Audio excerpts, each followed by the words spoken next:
Today is an exciting day. I'm going to be making lobster pie. Can't wait.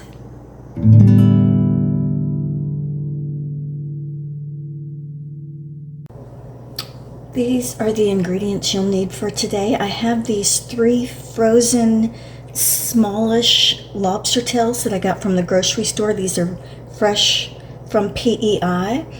Some small potatoes, a couple of carrots, some frozen peas, a little more than a tablespoon of flour. I'm going to be using this for thickening. This is a chicken bouillon cube. I'm using coconut milk today. You can use cream if you'd rather. I just like the coconut milk. It gives a little bit of sweetness. A piece of bacon. And this is a frozen rolled up pie crust. You can make your own pie crust if you'd like, but this is just as good. I am using a little bit of tarragon and a little bit of dill weed for seasoning.